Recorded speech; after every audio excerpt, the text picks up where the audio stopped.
Hello friends, welcome back to my YouTube channel law educators. Friends, आज हम human rights के next topic की बात करेंगे और बात करेंगे जनरेशन ऑफ राइट्स के बारे में। इसमें आज हम आईसीसीपीआर और आईसीईएससीआर के बारे में पढ़ेंगे। दोस्तों, आज हम जनरेशन ऑफ राइट्स में सिविल और पॉलिटिकल राइट्स के बारे में बात करेंगे, जो कि आईसीसीपीआर के द्वारा। फिर हम बात करेंगे जो सेकंड जनरेशन है इकोनॉमिक, सोशल और कल्चरल राइट की, उसके बारे में बात करेंगे आईसीईएससीआर के अंदर। और साथ के साथ जानेंगे ह्यूमन राइट जनरेशन में ऑप्शनल प्रोटोकॉल के बारे में। तो दोस्तों, पहले बात करते हैं आईसीसीपीआर के बारे में। तो दोस्तों, आप आईसीसीपीआर की फुल फॉर्म लिख सकते हैं, international covenant of civil and political right. तो दोस्तों, जो कॉवेनेंट होता है उसको एग्रीमेंट कहते हैं, एक इंटरनेशनल एग्रीमेंट, ट्रीटी भी कह सकते हैं आप इसे। तो दोस्तों, ये पहला जनरेशन है राइट का। ठीक है, जो राइट्स के जनरेशन की बात कर रहे थे उसमें ये पहला जनरेशन है जो कि सिविल और पॉलिटिकल राइट से डील करता है।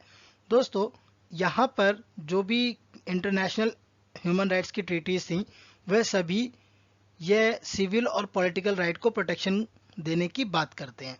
It was adopted by UN general assembly on 16 दिसंबर 1966। तो दोस्तों, यह यूनाइटेड नेशन जनरल असेंबली में 16 दिसंबर 1966 को आया था, अडॉप्ट किया गया था। और ये जो है प्रस्तावना इसकी हुई थी 23 मार्च 1976 में। आईसीसीपीआर जो है दोस्तों, वो ह्यूमन राइट के इंटरनेशनल बिल का ही पार्ट है, जिसमें कि यूडीएचआर और आईसीईएससीआर भी आते हैं।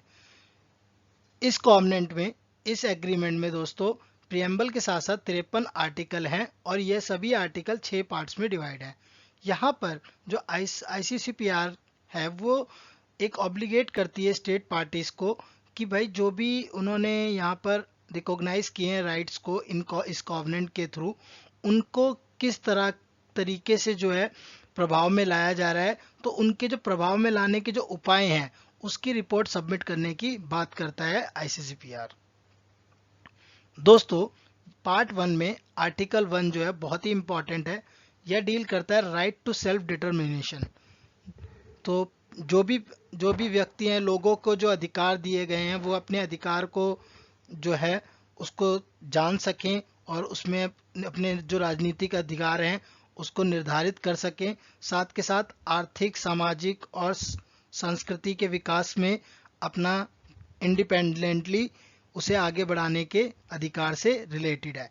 मीन्स यहाँ पे बात की गई है कि जो भी व्यक्ति हैं वो अपने जो पॉलिटिकल स्टेटस है उसको डिटरमाइन कर सकें, ठीक है, उसे निर्धारित कर सकें।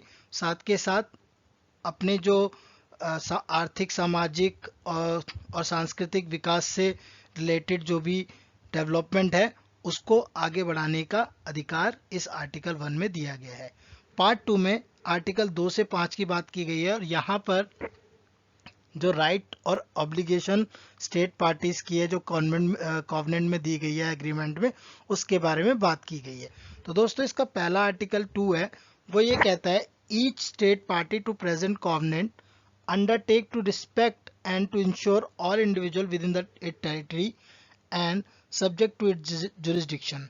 तो यहाँ पर यह बात की गई है कि यहाँ पर जो भी स्टेट पार्टीज हैं वो यहाँ पर इस कॉवेनेंट के द्वारा ये अंडरटेकिंग देंगे कि वो इन जो सारे राइट्स दिए गए हैं इंडिविजुअल को, वह अपनी टेरिटरी में और उसके जुरिस्डिक्शन को प्रॉपर तरीके से जो प्रभाव में लाएगी, और जो कि बिना किसी डिस्टिंक्शन के, मतलब किसी प्रकार का जाति से रिलेटेड डिस्क्रिमिनेशन नहीं होगा, या लैंग्वेज से रिलेटेड, कलर से रिलेटेड, ठीक है, और नेशनल से रिलेटेड। तो इस तरह के कोई भी डिस्टिंक्शन नहीं होंगे। बिना डिस्टिंक्शन के इस चीज़ को अपने अपने जो कानून है उसमें प्रावधान में, अपने अपने जुरिस्डिक्शन में इसका प्रभाव में लाएंगे। इस चीज़ का अंडरटेक करता है यहाँ पर आर्टिकल 2 में।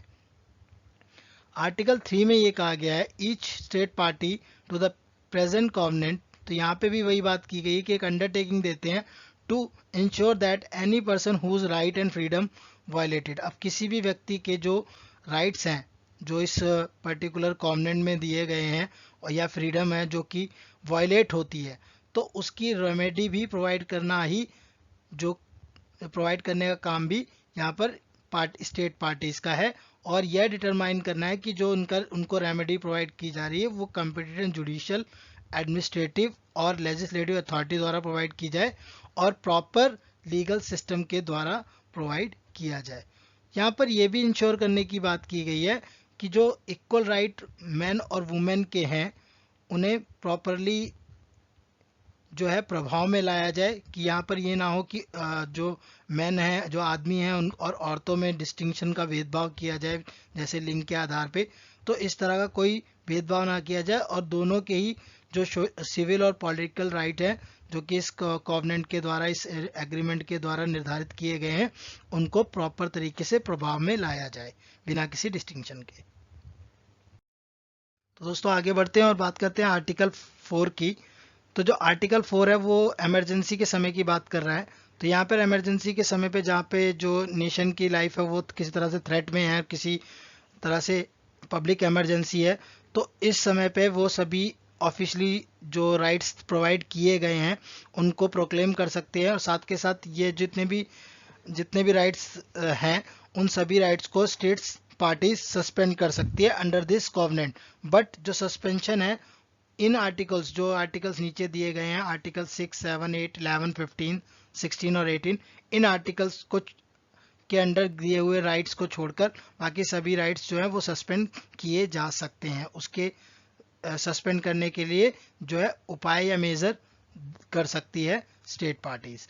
तो यहाँ पर आर्टिकल 6 जो है वो राइट टू लाइफ की बात कर रहा है, आर्टिकल 7 में फ्रीडम फ्रॉम टॉर्चर, आर्टिकल 8 में फ्रीडम फ्रॉम स्लेवरी, 11 में freedom from imprisonment for inability to fulfil a contractual liability, किस तरह की कॉन्ट्रेक्चुअल लायबिलिटी है तो उसको फुलफिल करने के लिए जो इनएबिलिटी जो है उसको फुलफिल करने के लिए उसमें जो इम्प्रिजमेंट हो जाती है उससे फ्रीडम प्रोवाइड की जाए।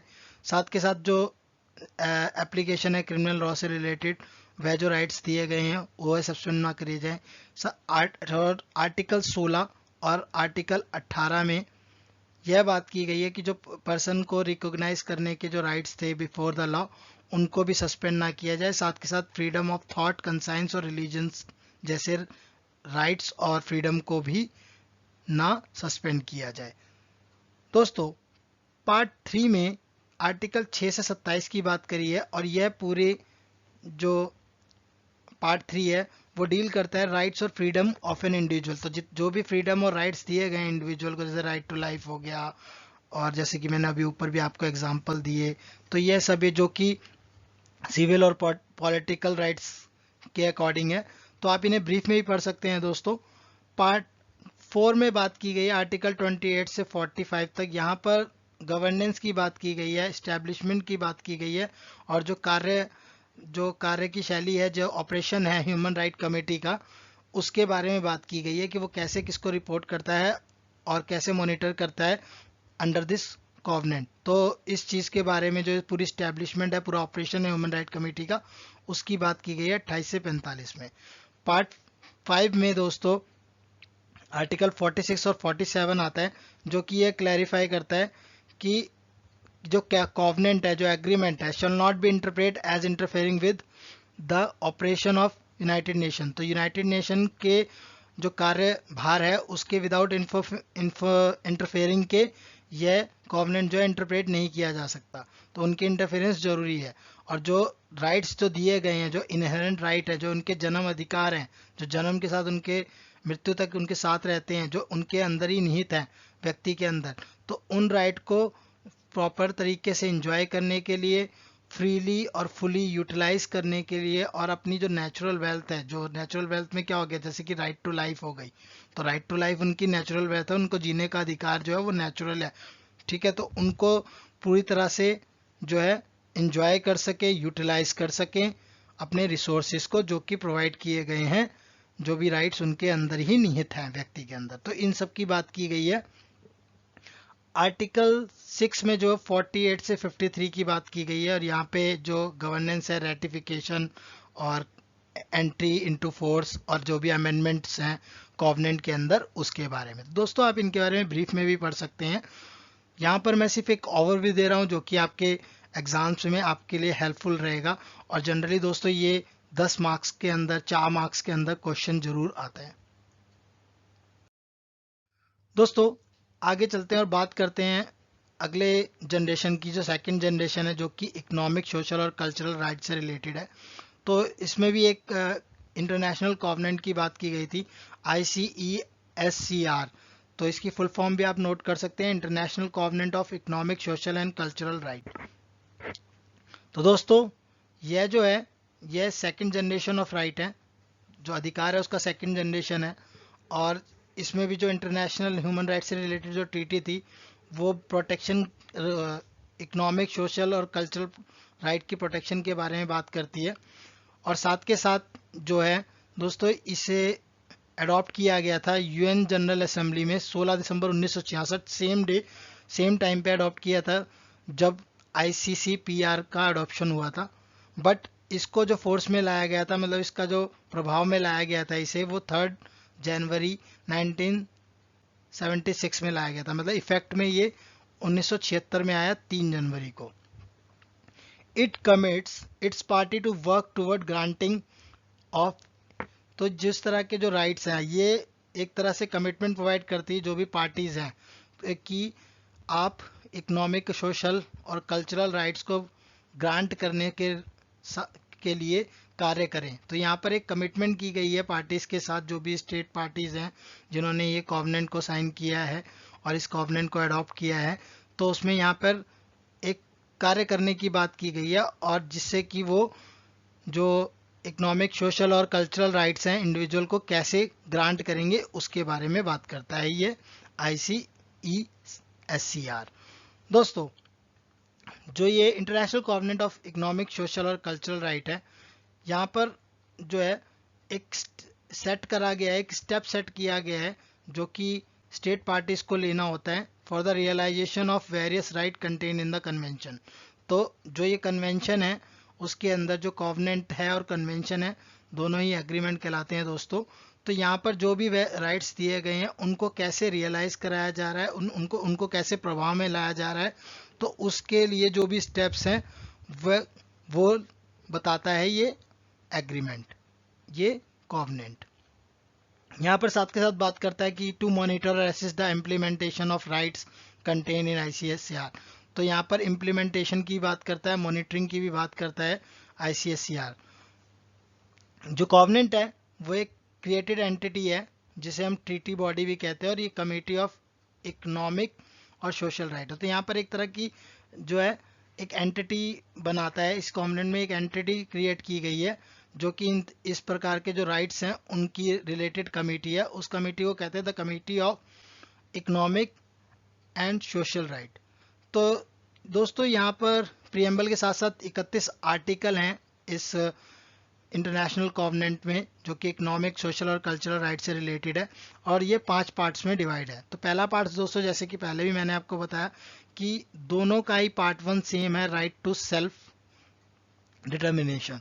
तो सेल्फ डिटर्मिनेशन के रिगार्डिंग वही बात की थी कि लोगों को अपनी जो राजनीतिक स्थिति है वो निर्धारित करने, साथ के साथ आर्थिक, सामाजिक और जो सांस्कृतिक विकास है उसको पूरा आगे बढ़ाने का जो अधिकार दिया जाता है, वह अधिकार की बात करता है, right to self determination. Part 2 में बात की गई है nature of obligation of state parties. तो जो किस तरह के ऑब्लिगेशंस जो हैं स्टेट पार्टीज पे हैं उनकी बात करता है। तो आर्टिकल 2 में जो है वो फुल रियलाइजेशन ऑफ राइट के स्टेप्स जो हैं उसके बारे में बात करता है। आर्टिकल 3 में बात करता है assurance for providing equal rights. तो यहाँ पे एक एश्योरेंस दी जाती है कि जो राइट्स हैं वो इक्वली प्रोवाइड किए जाएंगे, जैसे कि मैंने वहाँ पे बात की थी ICCPR में कि किसी तरह प्रकार का डिस्टिंक्शन नहीं होना चाहिए, ठीक है, विदाउट डिस्टिंक्शन ही इन पर्टिकुलर राइट्स को प्रोवाइड करने का जो है। तो यहाँ पर भी इसी तरह से बताया गया है कि आर्टिकल 3 में assurance for providing equal rights. साथ के साथ आर्टिकल 4 में बताया गया है no illegal limitation on enjoyment of rights. तो किसी तरह के जो राइट्स हैं, जो राइट्स प्रोवाइड किए गए हैं इस कॉवेनेंट में, उस पर किसी प्रकार की इलीगल लिमिटेशन नहीं होनी चाहिए। तो ये बहुत ही इंपॉर्टेंट है दोस्तों, आप इसको ब्रीफ में ही पढ़ सकते हैं।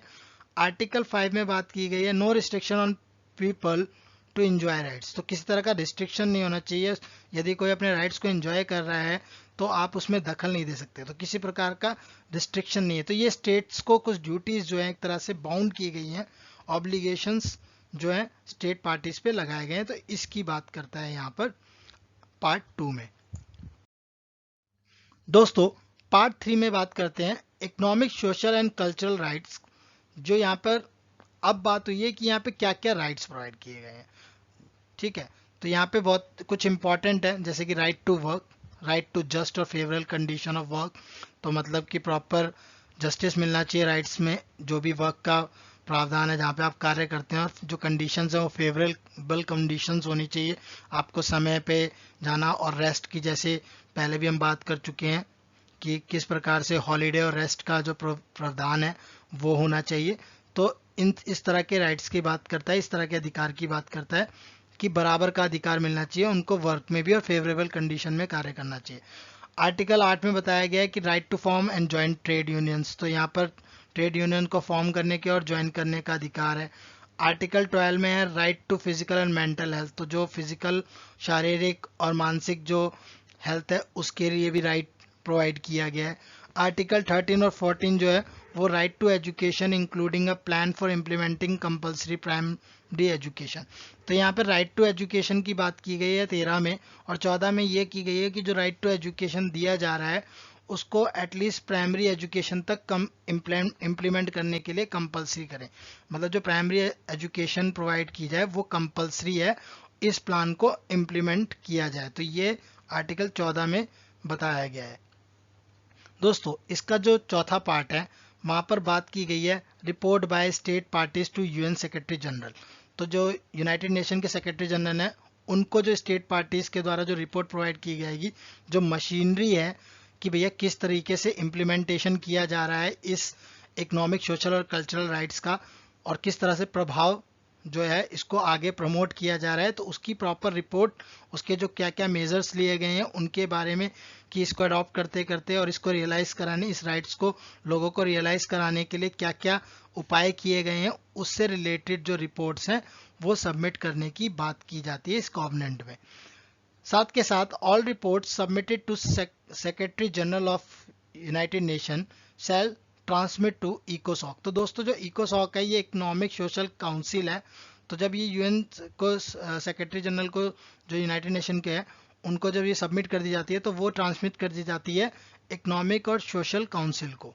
जो इकोनॉमिक और सोशल काउंसिल है वह इसको सबमिट करती रहती है time to time general assembly report में, विद रिकमेंडेशन, कि किस तरह से रिकमेंड करे गए, क्या कौन कौन से राइट्स हैं, किस तरह से, जिस प्रकार की रिकमेंडेशन जो प्रोवाइड की जाती है अंडर स्टेट पार्टीज, तो उसकी जो रिकमेंडेशन है उसको भी शेयर करता है। तो इकोसॉक जो है वो इकोनॉमिक सोशल काउंसिल है जो कि समय समय पर जनरल असेंबली को ये रिपोर्ट सबमिट करता है विद रिकमेंडेशन। दोस्तों पांचवें पार्ट में सिग्नेचर, रेटिफिकेशन और एसेशन की बात की गई, जिसमें आर्टिकल 26 to 31 की बात की गई है। तो दोस्तों मैं, हालांकि आप इसे ब्रीफली जाकर भी पढ़ सकते हैं, बट अगर आप इसे एक इंफॉर्मेटिव वे में देखेंगे तो ये आपके लिए बहुत ही यूज़फुल है, जिससे कि आपके 4 मार्क्स और 10 मार्क्स के जो क्वेश्चन है इससे रिलेटेड वह बहुत ही ईजिली कवर हो जाएंगे, क्योंकि इसमें आपको एक ब्रीफ इंट्रोडक्शन जो है वो मिल चुका है दोनों ही तरह के कॉवेनेंट का। तो दोस्तों जनरेशन ऑफ राइट्स में हम प्रोटोकॉल की बात करते हैं। तो यहाँ पर 2 ऑप्शनल प्रोटोकॉल हैं जो कि 1 और 2 हैं। तो पहला प्रोटोकॉल जो है वो ये विक्टिम को जो उसके ह्यूमन राइट्स का वायलेशन हुआ है उसको क्लेम करने के लिए अलाउ करता है कि वो अपने ह्यूमन राइट्स जो है वायलेशन है उसको क्लेम कर सकता है। तो वो क्लेम कैसे करेगा दोस्तों, जो ह्यूमन राइट कमेटी बनाई गई है, जो इस्टेब्लिश की गई है इन कॉवेनेंट्स के द्वारा, वह अपनी जुरिस्डिक्शन में इसको रिसीव करेगा, कंसीडर करेगा, और साथ के साथ जो भी कम्युनिकेशन है विक्टिम की उसको सुनेगा और फैसला करेगा। साथ के साथ दोस्तों ये जो प्रोटोकॉल है ये कॉवेनेंट के मीन्स की इस एग्रीमेंट के साथ ही इफेक्ट में आ गया था। दूसरा जो प्रोटोकॉल है दोस्तों, उसका जो मेन उद्देश्य है उसका ये है कि जो डेथ पेनल्टी है उसको एबॉलिश करना, और जो मानव की जो सम्मान है, डिग्निटी मीन्स की जो गरिमा है, और जो उसकी प्रगतिशील डेवलपमेंट है, जो विकास है ह्यूमन राइट का, उसको बढ़ावा देना, उसको बनाए रखना। तो साथ के साथ दोस्तों ये 11 जुलाई 1991 में जो है इफेक्ट में आया था, और ये फॉलो हुआ था आर्टिकल 3 जैसे कि यूडीएचआर में आर्टिकल 3 और आर्टिकल 6 ऑफ आईसीसीपीआर। तो दोस्तों आर्टिकल 3 और आर्टिकल 6 जो है वो राइट टू लाइफ से रिलेटेड है। तो यहाँ पर एक इम्पॉर्टेंट केस भी दिया गया है ज्ञान Kaur versus state of Punjab, जहाँ पर सुप्रीम कोर्ट ने यह बताया था कि राइट टू लाइफ है वो राइट टू डाई नहीं है। Means right to life does not mean to right to die कि अगर किसी को जीने का अधिकार है तो उसे मरने का अधिकार भी है, तो ऐसा नहीं है। तो राइट टू लाइफ जो है वो एक नेचुरल राइट है, ठीक है, प्राकृतिक अधिकार है, जहाँ पर सुसाइड जो है वो अननेचुरल टर्मिनेशन ऑफ लाइफ है। तो यदि कोई सुसाइड कर लेता है तो इट मीन्स जो राइट टू लाइफ का कॉन्सेप्ट है वो अपनी लाइफ को ख़त्म कर रहा है, तो वो इक्विवेलेंट नहीं है, वो इनकम्पैटिबल है जो भी कॉन्सेप्ट राइट टू लाइफ से है। तो right to die is not compatible with the concept of right to life. तो यहाँ पर इस चीज़ की बात की गई थी और साथ के साथ बताया गया था कि राइट टू लाइफ का मतलब होता है कि right to live with human dignity, अपने मानव सम्मान की तरह जीने की बात की गई है। यदि आप अपने अननेचुरल टर्मिनेशन कर देंगे अपनी लाइफ का तो वो आपकी नेचुरल लाइफ का एंड नहीं होगा। तो इसी को बताते हुए सुप्रीम कोर्ट ने यह हल किया था कि right to life does not mean right to die. So friends, today's topic related to generation of right is completed. I hope you understand the topic. So request you to please share the feedback, like, comment and subscribe the channel for more videos. Thank you friends. Stay safe.